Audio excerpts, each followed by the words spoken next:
अस्सलाम वालेकुम स्टूडेंट, आप देख रहे हैं यूट्यूब चैनल तालीम तरबियत की दुनिया में। हम मोहम्मद यासिर इकबाल। स्टूडेंट, हमारे पास exercise 1 week new study mathematics book 3, जबकि न्यू सिलेबस मैथमेटिक्स जो है जिसे हम बुक 3 जिसे हम D3 भी कहते हैं, उसमें ये चैप्टर 5 है और उसमें एक्सरसाइज 5 भी है। जबकि हमारे पास जो न्यू बुक है न्यू स्टडी मैथमेटिक्स बुक 3 उसमें ये एक्सरसाइज 1 भी है। कोई पहले जो इसके 9 क्वेश्चन है वो ऑलरेडी 8 इनफैक्ट 8 उनका लेक्चर अपलोड है, उनमें कोई मसला तो आप देख सकते हैं। अभी हम करेंगे कि इस वाले क्वेश्चन में इस वाले लेक्चर में क्वेश्चन नंबर 9 और 10 करेंगे। तो चलिए क्वेश्चन को हम स्टार्ट करते हैं। क्वेश्चन नंबर 9 में वो कहते हैं कि Farhan orders 1 plate of seafood fried rice at restaurant which offers 25% discount. अब यहाँ तक बस इनफ है। अब वो कह रहे हैं कि बंदा है, एक फरहान है, नाम का बंदा है, जो क्या करता है कि ऑर्डर करता है और एक sea food rice fried rice का एक ऑर्डर करता है रेस्टोरेंट में, जिसमें 25% डिस्काउंट है और mark price of seafood fried rice जो है वो $9.50। अच्छा, सबसे पहले हम मार्क प्राइस देखेंगे। Mark price of seafood fried rice जो है वो है कि $9.50। ये $9.50 है। अब वो कह रहे हैं कि जो डिस्काउंट है, क्या है कि डिस्काउंट है, डिस्काउंट की जो परसेंटेज है वो कितना है, 25% क्या है जी डिस्काउंट। अब हम सबसे पहले निकालते हैं कि amount of discount, amount of discount के जो डिस्काउंट की अमाउंट है वो कितनी और रकम कितनी बार है। Total 25% of $9.50। तो ये हमारे पास आ जाएगा 25 पावर 100 मल्टीप्लाई बाय $9.50। ठीक है, हो गई। अब हमने क्या करना है कि जब 25 में से डिवाइड करेंगे तो 0.25 मल्टीप्लाई बाय 9.50 हो जाएगा। अब हम इन दोनों को क्या कर देंगे, 2.375 कितना आ जाएगा, $2.375 उसका क्या आ गया, अमाउंट ऑफ क्या आ गया, डिस्काउंट आ गया। अच्छा जी, टोटल अमाउंट या टोटल बिल आफ्टर 25% डिस्काउंट। अगर 25% डिस्काउंट होता है तो कितने उसे पैसे देने पड़ते? पहले कितने थे, एक मार्क प्राइस 950 थी, जिसमें से 2.375 जो है उसको डिस्काउंट मिल गया है 25% के बाद। तो जो पीछे अमाउंट बचती है उसको हम निकाल देते हैं।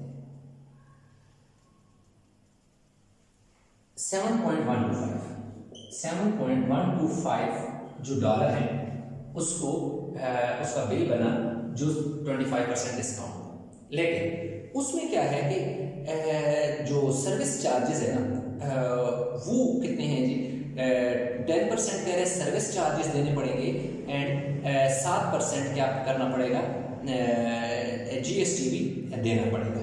ठीक है जी, 7% GST भी देना है और 7% क्या है उसको देना है। अब देखिए हमारे पास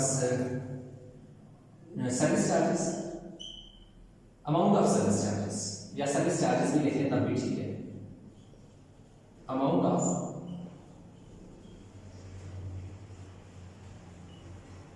ऑफ सर्विस चार्जेस कितने हैं, 17 कितनी परसेंटेज है उसकी, 10% ऑफ किसका, 10% ऑफ 7% ऑफ 125 आ जाएगा इसमें।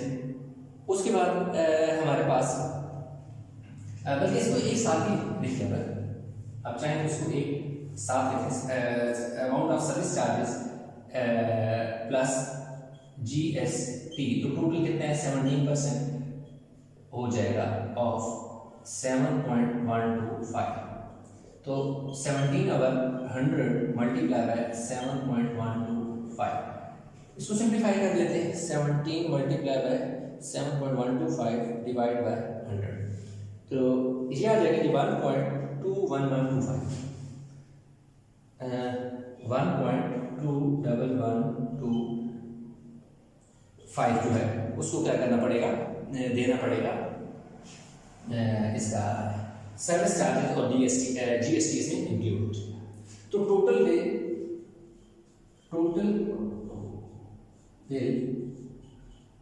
एफ कैपिटल लिख लेते हैं क्योंकि प्रॉपर नाउन है। फरहान हैज टू पे इज इक्वल टू कितना हो जाएगा जी, पहले कितना था जब 7% उसको डिस्काउंट हुआ, 7.125 प्लस 1.21125, इन दोनों को हम ऐड कर लेते हैं तो टोटल जो बिल उसको देना पड़ेगा वो कितना देना पड़ेगा जी, 8.33625, 8.33625। तो आप इसे लिख सकते हैं $8.34 लिख सकते हैं। आपकी बुक में शायद क्वेश्चन 39 है, लेकिन मैंने एक एक वैल्यू उसके साथ इसी वजह से पॉइंट के बाद तमाम नंबर लिखे ताकि आपको पता चले कि ये आंसर वो नहीं है बल्कि ये आएगा बिल्कुल एक्यूरेट, और 39 और 34 इतना ज़्यादा डिफरेंस नहीं है, लिहाजा उसके लिए इतना ज़्यादा परेशान होने की बात नहीं है। तो क्वेश्चन 9 हमारा कंप्लीट हो गया। अभी हम चलेंगे क्वेश्चन नंबर 10 की तरफ। अच्छा, तो क्वेश्चन 10 की अगर बात करें तो स्टूडेंट 10 में वो लंबी चौड़ी एक उसने एक स्टेटमेंट लिख दी है। मैं आपको पूरी लंबी स्टेटमेंट इतना पढ़ने में काफ़ी ज़्यादा टाइम वेस्ट होगा, मैं आपको जनरल बता देता हूँ। अब वो कह रहा है कि मिस्टर वो एक बंदा है जिसकी टोटल जो इनकम है ना, टोटल इनकम ऊपर भी आप लिख सकते हैं, मैंने यहाँ लिख दिया, आप चाहे तो ऊपर भी लिख सकते हैं। जो टोटल इनकम है वो $185,000 है, इस साल की वो $1,85,000 जो डॉलर है वो इनकम है। अब वो कह रहे हैं उसमें ना कुछ उसने उसको डिस्काउंट दिया गया है। अब डिस्काउंट उसको यानी कि टोटल जो इनकम है उसमें से ना कुछ ऐसी अमाउंट है जिसमें उसको टैक्स नहीं देना पड़ता। जैसे पर्सनल रिलीफ उसको $3,000 है, इसमें चाइल्ड रिलीफ जो पर चाइल्ड है वो 4,000 है, क्योंकि उसका एक ही बच्चा है इसलिए यहाँ पर 4,000 में लिखा है। जबकि पेरेंट्स रिलीफ जो है वो 5,000 पर पेरेंट्स, तो दो पेरेंट्स यानी वालिद वालिदा यानी कि मदर एंड फादर दो हैं, तो इसलिए 2 मल्टीप्लाई बाय 5,000 10,000 है। 5,000 पर पेरेंट्स अगर आप टेबल पे देखें तो उसमें पेरेंट्स लिखा हुआ है 5,000 पर पेरेंट, तो दो लोग थे, पेरेंट्स में दो होते हैं, मदर एंड फादर, इसलिए टोटल डिस्काउंट उसको वो मिल गया। सीपीएफ कंट्रीब्यूशन जो है वो उसको मिलता है कितने, $18,600। तो जो टोटल रिलीफ उसको मिला है, टोटल रिलीफ में 3,000 4,000 10,000 एंड 18,500 टोटल हमारे पास 35,600 टोटल रिलीफ उसको मिल गया। टोटल इनकम उसके पास कितनी है, $185,000 जो है। अब हम देखते हैं कि payable tax payable income, tax payable income मतलब वो इनकम जिस पे टैक्स लगेगा। तो टोटल कितनी है, $185,000 minus $35,600, so the remaining amount that is tax payable amount 185,000 minus 3,560 and 0, then 149400 dollar जो है उसको इस अमाउंट पे उसने क्या कर देना है, टैक्स देना है। अब कितना हमारा हमने कहा payable tax on payable tax on first $120,000।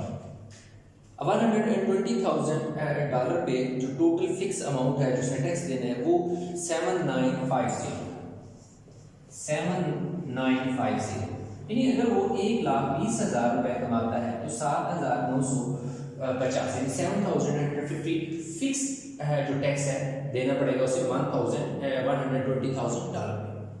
लेकिन उसकी जो इनकम है वो $120,000 से ज्यादा है। अब हम इधर लिखेंगे जो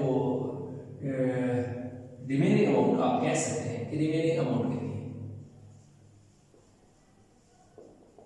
रिमेनिंग अमाउंट उसके पास कितनी बचेगी, अमाउंट मोर देन $120,000 कितनी है जी, टोटल 1494001, इसको थोड़ा सा नीचे करें,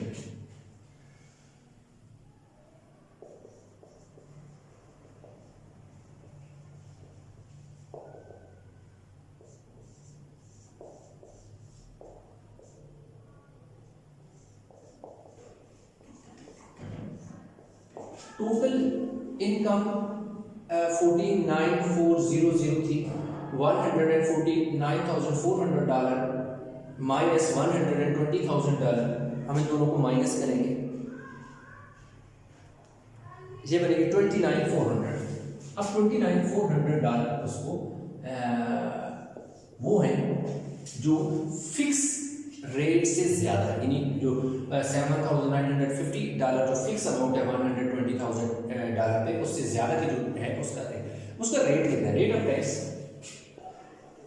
rate of tax on amount more than $120,000 वो है 15%। अगर $120,000 से ज्यादा अमाउंट होगी उस पर 15% क्या होगा, टैक्स देना पड़ेगा। अमाउंट ऑफ टैक्स आ जाएगी, amount of tax on more than $120,000, that is 15% of 15,000 of 29,400, तो 15 over 100 multiplied by 29,400, दो जीरो से काटो, 15 multiplied by 294, इनको मल्टीप्लाई करके चेक कर लेते हैं, 4,410, तो टोटल टैक्स कितना, total payable tax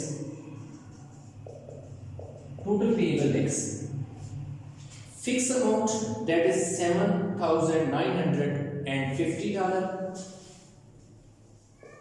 $7,950 plus 4,410, so the total amount of the tax check कर लेते हैं, $12,360 उसको क्या करना पड़ेगा, टैक्स देना पड़ेगा, जब वो $185,000 क्या करता है, वो अर्न करता है। तो उसमें कुछ जो है रिलीफ उसको मिल गया था, $35,600 पे उसको टैक्स नहीं मिला, बच गई थी उसकी ये अमाउंट जो है टैक्स इस पे नहीं लगता था, इसलिए जो रिमेनिंग अमाउंट थी पेएबल टैक्स था वो $149,400 उसे टैक्स देना था।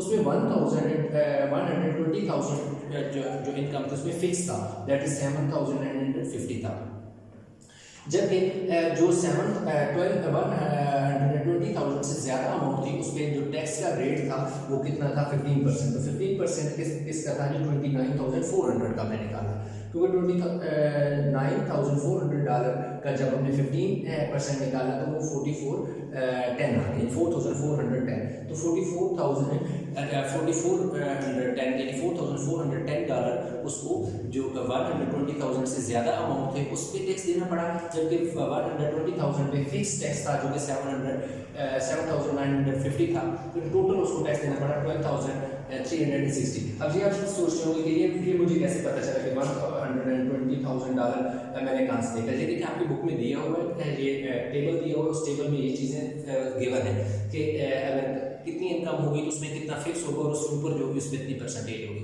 ये क्वेश्चन बिल्कुल इसी तरह का क्वेश्चन है जिस तरह का हमने क्वेश्चन नंबर 6 की है। Question number 10 is very similar to question number 6 है।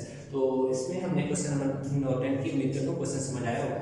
इसमें कहीं किसी जगह को कन्फ्यूजन है तो नीचे कमेंट में जरूर बताइएगा। वीडियो को लाइक करें, शेयर करें, चैनल को सब्सक्राइब नहीं किया तो चैनल जरूर सब्सक्राइब कर लें। इंशाल्लाह मिलते हैं नए लेक्चर के साथ, तब तक अपना बहुत सारा ख्याल रखिएगा। अल्लाह हाफिज़।